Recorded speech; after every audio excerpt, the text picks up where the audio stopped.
नमस्कार, आप सभी का आत्मबोध सत्संग ग्रुप में स्वागत है। यहाँ पर हमने एक नई श्रृंखला शुरू करी है अवधूत गीता के ऊपर। तो आज तीसरा इसका भाग है, जिसमें हम अभी तक 3 श्लोक पे बात हो चुकी है। तो चौथे श्लोक से शुरू करेंगे। मैं उनको यहाँ पे पोस्ट कर देता हूँ। तो आप देखिए कि अवधूत दत्तात्रेय महाराज कैसे आपके एक एक धारणा या मान्यता को नष्ट करते जाएंगे। ये आप स्वयं देखेंगे जैसे जैसे आगे बढ़ेंगे इस अवधूत गीता में। जैसे कि आप शुरू के 3 श्लोकों को भी देखें तो पहले में उन्होंने कहा कि ईश्वर कृपा से अद्वैत की इच्छा जागृत होती है। तो कोई ये ना समझ ले कि ईश्वर मुझसे भिन्न है। तो दूसरे श्लोक में कहा कि मैं ही हूँ जो कुछ भी है। जो कुछ भी है यानी उसमें सब कुछ आ जाता है, चाहे वो प्रकट हो, अप्रकट हो, या दृष्टा हो या दृश्य हो, या प्रकृति हो या पुरुष हो। जो कुछ भी है वो मैं ही हूँ। अब आगे कुछ सोचने को रहता नहीं इसके बाद। फिर भी अब किसी का प्रश्न आ सकता है कि नहीं नहीं, ये कैसे पता चलेगा, मुझे तो कुछ दिखता है सामने। तो जो उसको भी उन्होंने तीसरे श्लोक में कह दिया कि जो दिखता है वो एक प्रतीति है। जैसे कि मरुस्थल में पानी दिखता है, उस तरीके से वो मिथ्या है या माया है। तो वहां पे भी समाप्त कर दिया।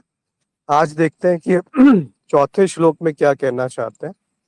आत्मेव केवलम सर्वम भेद अभेदो न विद्यते अस्ति न अस्ति कथम ब्रूयाम विस्मय प्रतिभाति में। इसका अर्थ है कि जो कुछ भी है वो केवल आत्मन ही है। फिर से उन्होंने वही बात कही है, उसमें भेद या कोई भेद नहीं है। ये जानना बुद्धि से परे है, वो बस हुआ जा सकता है। तो जो अज्ञेय है उसके बारे में कुछ कहा भी नहीं जा सकता है। और वो क्या है, ये वो क्या है या क्या नहीं है, ये भी जाना नहीं जा सकता। तो ये बस केवल आश्चर्य में मैं भर सकता हूँ, केवल आश्चर्य हो सकता है इस पे।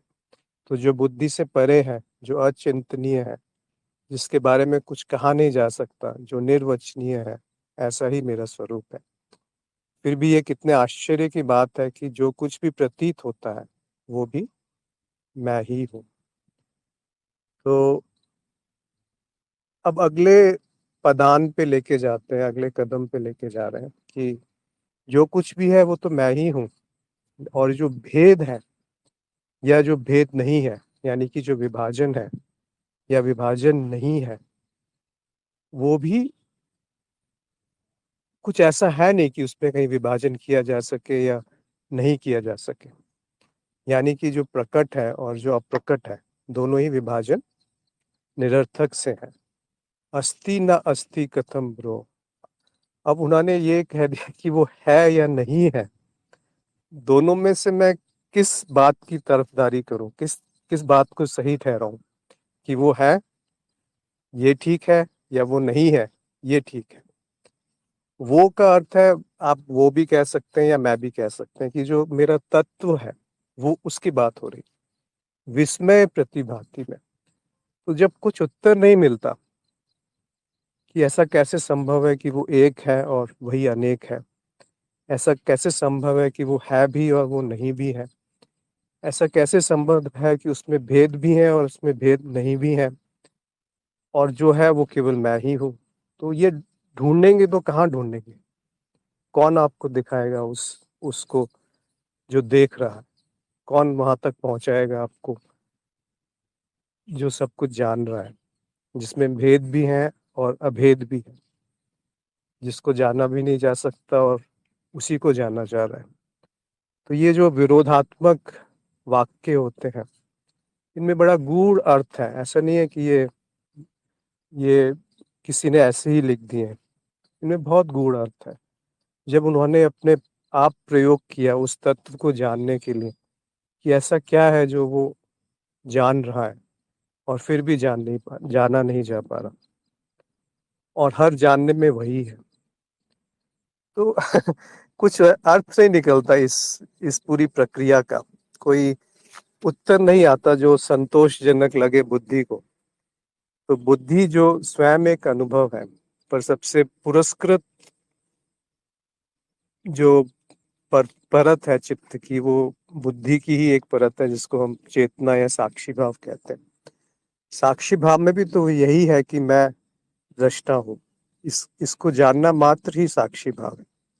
और अंत में साक्षी भाव का भी विलय हो जाता है जब सब कुछ ब्रह्मन है। जब सब कुछ ब्रह्मन है तो जो साक्षी भाव है उसमें भी द्वैत ही प्रतीत होगा, क्योंकि वो एक भाव है, होना मात्र है, ये ऐसा है। तो यहाँ पे जाकर के सारे शब्द मौन हो जाएंगे, सारी बातें समाप्त हो जाएंगी, कुछ कहने को नहीं रह जाएगा।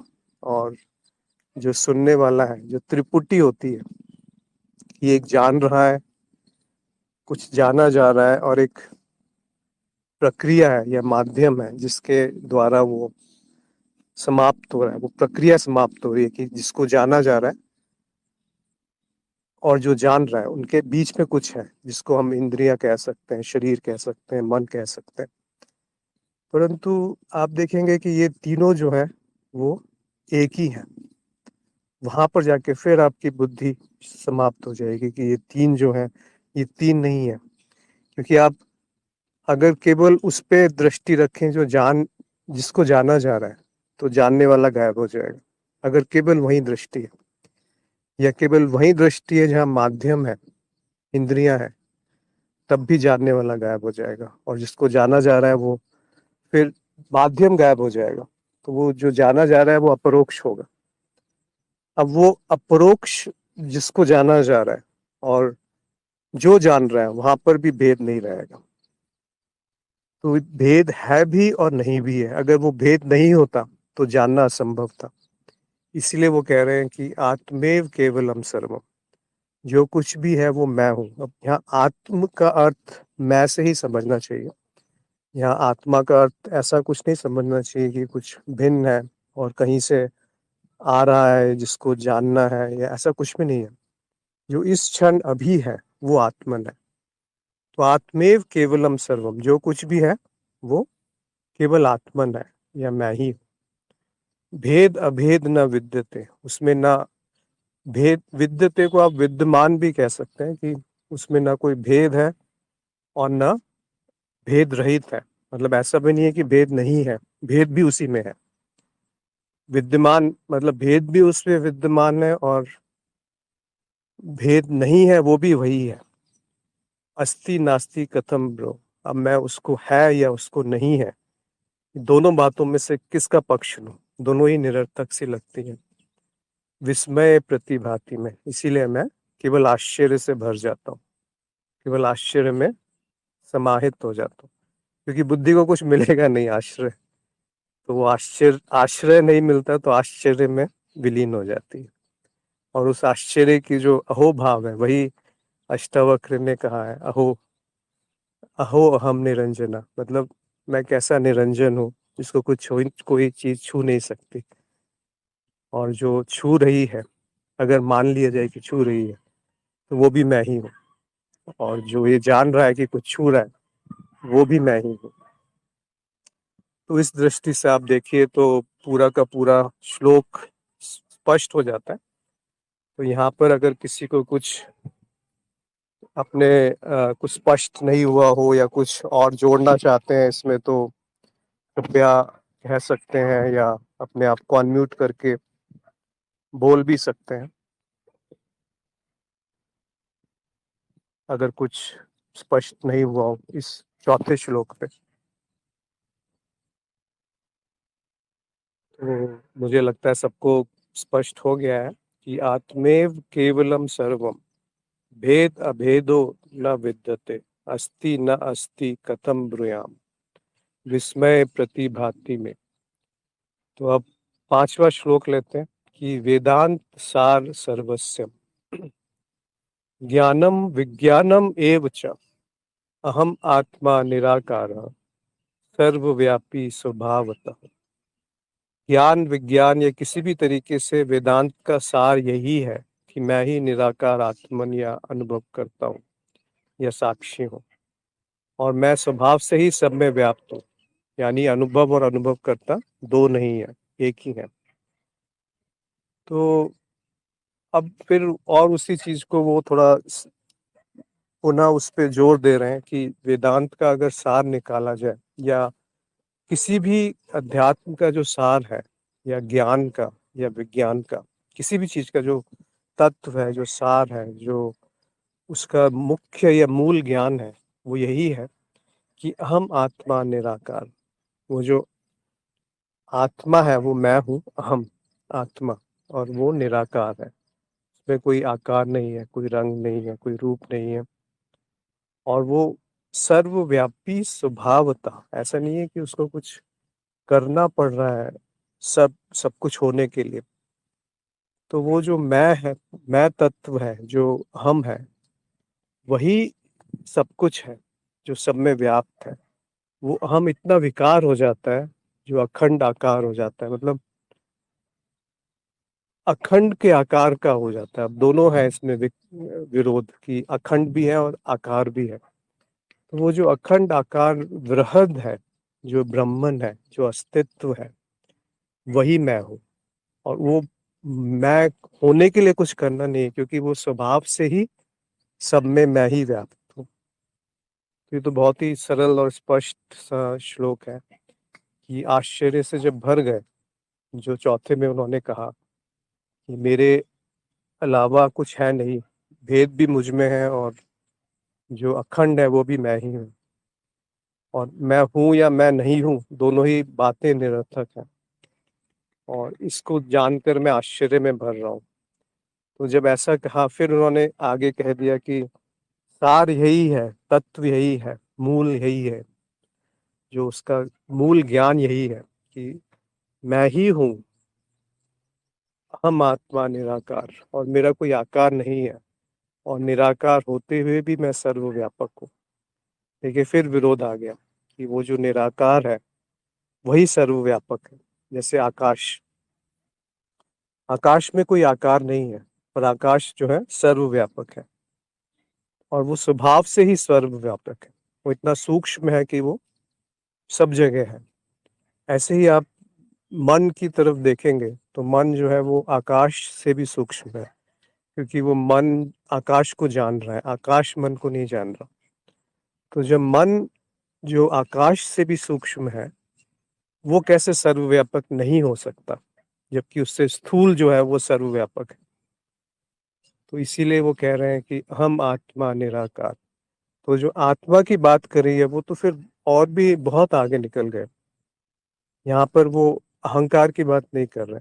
जो अहम शब्द हम प्रयोग किया है वो एक संकेत है आत्मा की तरफ। और आत्मा क्या है? जो पुरुष कहा गया है सांख्य में, जो पुरुष और प्रकृति है। तो प्रकृति से भी का अर्थ होता है जो प्रकट से परे है, यानी अप्रकट। प्रकृति, कृति के जो पीछे है। तो जो अप्रकट और प्रकट दोनों ही प्रकृति है। इसमें से जो प्रकट है और अप्रकट के पीछे जो पुरुष है, जो आत्मन है, जो साक्षी है, उसकी बात हो रही है। तो उस सर्वव्यापक साक्षी में अब ये भी कह दिया कि जब अहम जो है वो एक किसी देह से या मन से संबंधित नहीं है, उसको तोड़ने के लिए उन्होंने कह दिया कि वो स्वभाव से ही सर्वव्यापक है।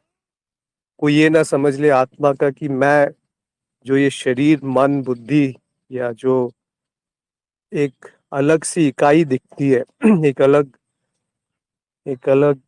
संयोग दिखता है चैतन्य का और जड़ का, उसमें उसमें बहुत सारे ज्ञानीजन फंस जाते हैं कि वो जो संयोग है उससे दूर करना है। वो जो संयोग है उसको भी उन्होंने हटा दिया कि स्वभाव से ही वो सर्वव्यापक है, और जो सर्वव्यापक है वो निराकार है। उसका कोई रंग नहीं है, कोई रूप नहीं है, और वही मैं हूँ, हम आत्मा। कोई और नहीं है वो, कहीं और नहीं है वो, और किसी जगह पे नहीं है, इसीलिए सर्वव्यापक कह दिया। कि कोई वस्तु नहीं है वो, इसीलिए निराकार कह दिया। अब बचा क्या आपकी बुद्धि को पकड़ने के लिए कि अहम आत्मा निराकार सर्वव्यापी स्वभावता। कोई मेहनत नहीं है, कोई प्रयत्न नहीं है, कोई प्रयास नहीं है। जब सारे प्रयत्न शीतल हो जाते हैं, शांत हो जाते हैं, तब अनंत जो है वो प्रकट होता है। तो ये ध्यान में कोई ऐसा नहीं करना होता कि प्रयत्न से ध्यान कर रहे हैं, बल्कि जब प्रयत्न छूट जाए तो ध्यान स्वतः हो जाता है। फिर जो भी होगा वो ध्यान ही कहलाएगा, और फिर वो ध्यान की भी परवाह नहीं रहती, तो वो समाधि में आ जाते हैं।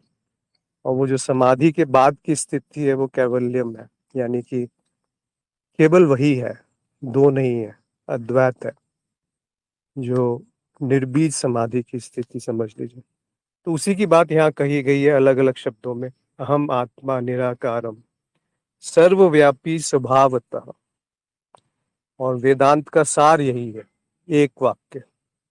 ज्ञान विज्ञान का भी सार यही है, क्योंकि विज्ञान से आप प्रकृति के बारे में जितना भी जान लें उसका कोई अंत नहीं है, और ज्ञान का भी कोई अंत नहीं है। और ज्ञान का अंत जो है वो अगर एक वाक्य पकड़ना है तो ये ले लीजिए, अहम आत्मा निराकारम सर्वव्यापी स्वभावतः। इसी को अगर आप मनन करेंगे, ग्रहण करेंगे, इसमें डूब जाएंगे, तो मुझे लगता है कि अध्यात्म की जो यात्रा है वो समाप्त हो जाएगी। तो शुरू के जो 5 श्लोक हैं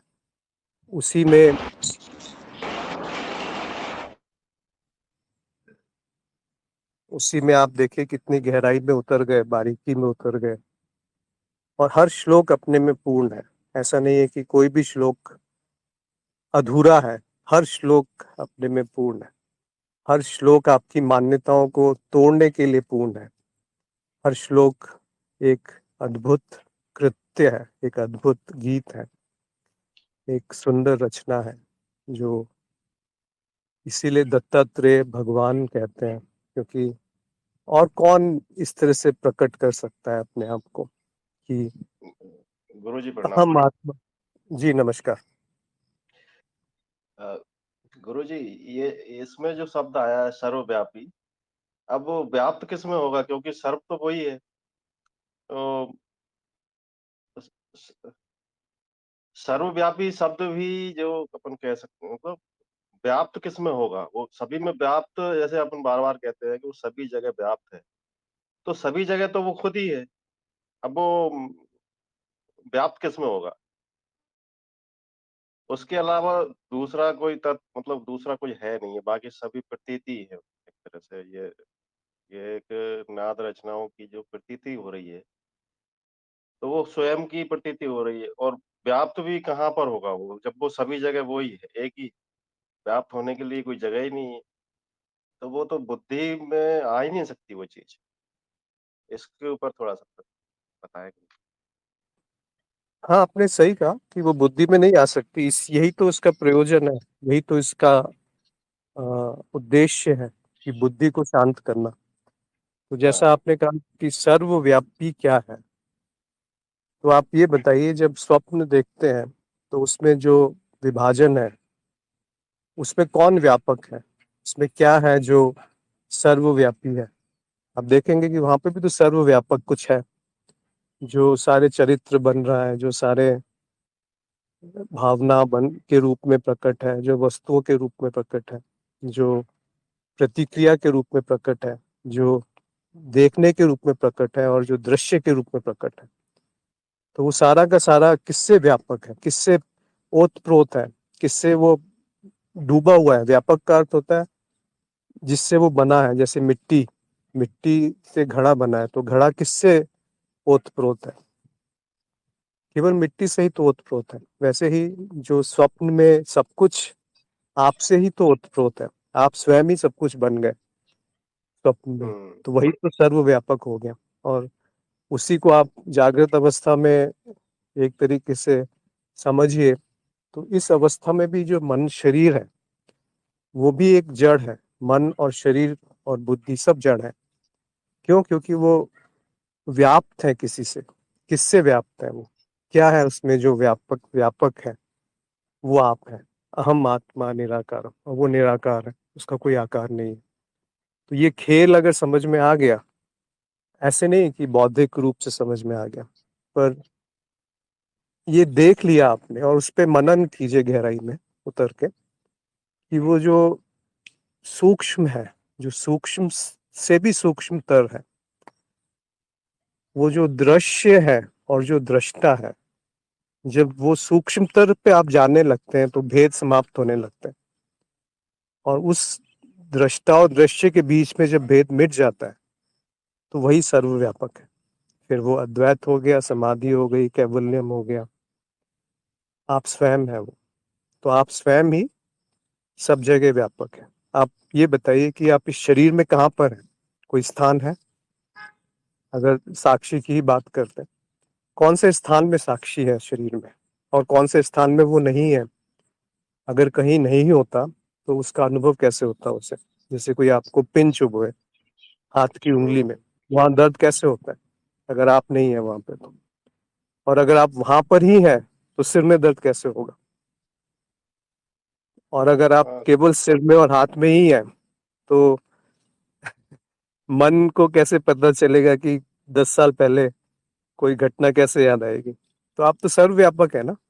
आप हुँ, शरीर की प्रक्रियाओं में भी हैं, संवेदनाओं में भी हैं, मन में भी हैं, स्मृति में भी हैं, और शरीर में भी हैं, और वस्तुओं में भी हैं, और कहीं नहीं है, ऐसा भी है। वही हुँ, तो कहा गया, अहम आत्मम निराकारम सर्वव्यापी स्वभावतः। स्वभाव से ही ऐसा है, ऐसा नहीं कि कुछ प्रक्रिया है, ऐसा नहीं है कि कुछ करना पड़ रहा है उसको वस्तु बनने के लिए, या चैतन्य बनने के लिए, या जड़ बनने के लिए, या कुछ नहीं बनने के लिए। तो इसमें आप जितना गहराई में डूबते जाएंगे, वो एक एक अनजान, एक अज्ञान प्रकट होगा। अज्ञान मतलब अज्ञेयता प्रकट होगी, और वो ऐसी अज्ञेयता है जिसमें बोध शामिल है, जिसमें जिसमें जिसमें बेहोशी नहीं है, जिसमें जिसमें नीरसता नहीं है, जिसमें अज्ञान नहीं है। और उस अज्ञान के अभाव को ही बोध कहा है। ऐसा नहीं कि बोध कुछ पाने वाली चीज है, बस अज्ञान को देखना मात्र है तो बोध प्रकट है। वो जो साक्षी है वो सर्वदा ही प्रकट है। यहाँ तक कि जो अज्ञान है उसको भी देखने वाला वो साक्षी ही है। तो मुझे लगता है ये आपको स्पष्ट हुआ होगा।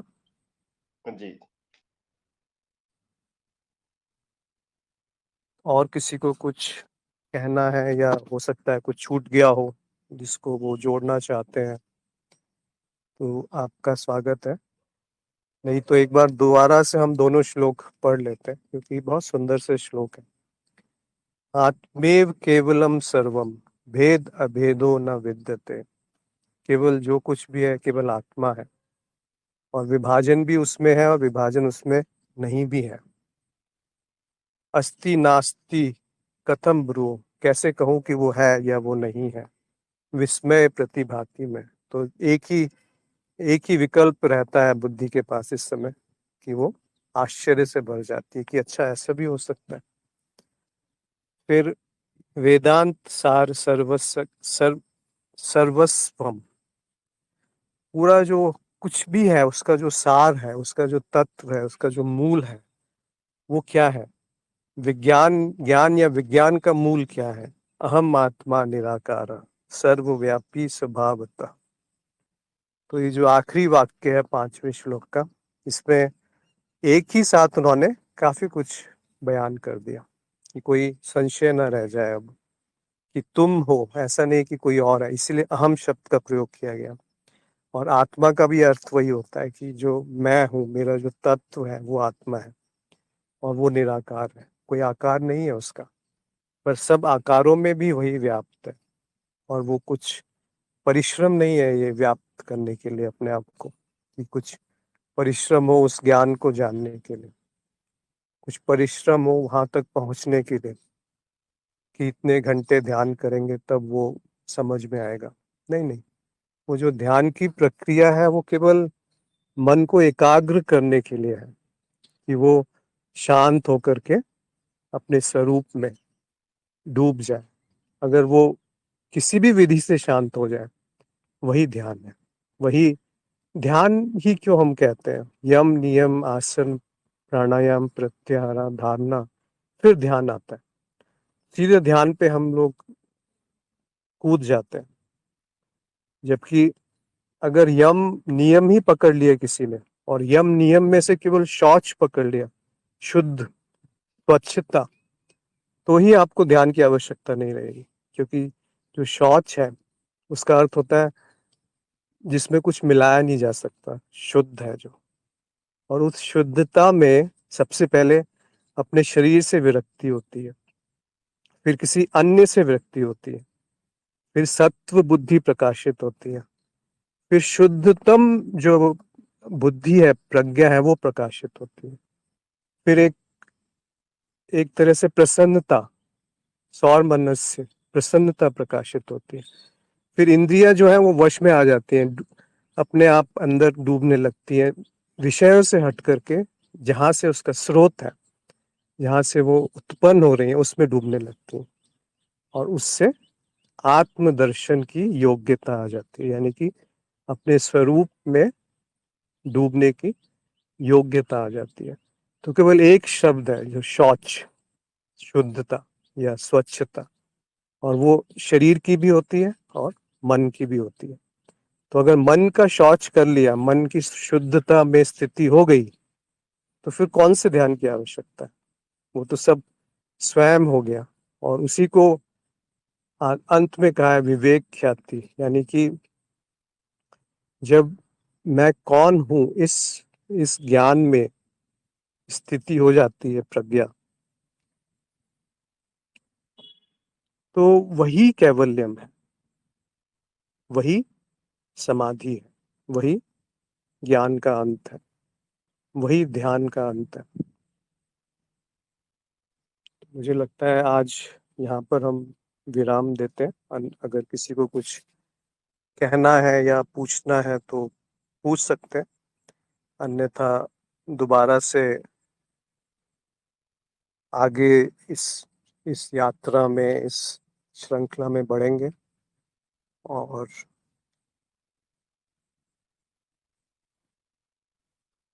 इसमें डूबते हैं, क्योंकि बहुत ही सुंदर श्लोक है, बहुत ही सुंदर स्पष्ट है। यहाँ पे ये नहीं कहा गया कि कैसे करना है, यहाँ ये भी नहीं कहा गया कि कौन आपको वहां ले जाएगा, ये भी नहीं कहा गया कि कौन जाएगा वहां पर ये कहा कि जो कुछ भी आपने आज तक जाना है, उस पे प्रश्न चिन्ह लगाना आवश्यक है, उसको उसको देखना आवश्यक है वैसे जैसा वो है। ऐसा नहीं कि जो आपने सुना है, ऐसा नहीं कि जो आपने पढ़ा है, ऐसा भी नहीं कि जो आपने मान लिया है। ऐसा जैसा वैसा वो है, ऐसा यानी कि वैसा जैसा वो है। तो जैसा जो है उसको अगर जान लिया, वही शुद्धता है, वही शौच है, वही सुंदरता है, वही पूर्णता है, वही आप है, और वही मैं है। जो मैं है वो एक छोटे मैं से हट करके वृहद हो जाता है, वो सब जगह फैल जाता है। उसको बयान नहीं कर पाएंगे, फिर उसको ये नहीं कह पाएंगे, किसी को समझा भी नहीं पाएंगे कि कैसे वो जो मैं है वो कैसे सब जगह है, वो कैसे दूसरा व्यक्ति भी मैं है, वो जो दूसरी वस्तु भी मैं है, कैसे वो आकाश मैं है, कैसे वो तितली मैं है। ये नहीं समझा पाएंगे किसी को, पर आवश्यकता भी क्या है समझाने की। जिसको समझना होगा वो खुद ही आएगा, जिसको प्यास लगी होगी वो खुद ही पानी के पीछे जाएगा। जिसे प्यास नहीं लगी उसको आप पानी नहीं दे सकते, देंगे भी तो उसका कोई उपयोग नहीं है। इसीलिए कुछ देना नहीं है, कुछ सिखाना नहीं है, कुछ सीखना नहीं है। जो सीखा है उसे छोड़ना है, जो है उसको वैसे ही देखना है जैसा वो है। बस इतनी ही तो साधना है, इतना ही सा ज्ञान है, और इतना ही तत्व है। अहम आत्मा निराकार सर्वव्यापी स्वभावतः। तो आप सबका जुड़ने के लिए बहुत बहुत आभार, नमस्कार।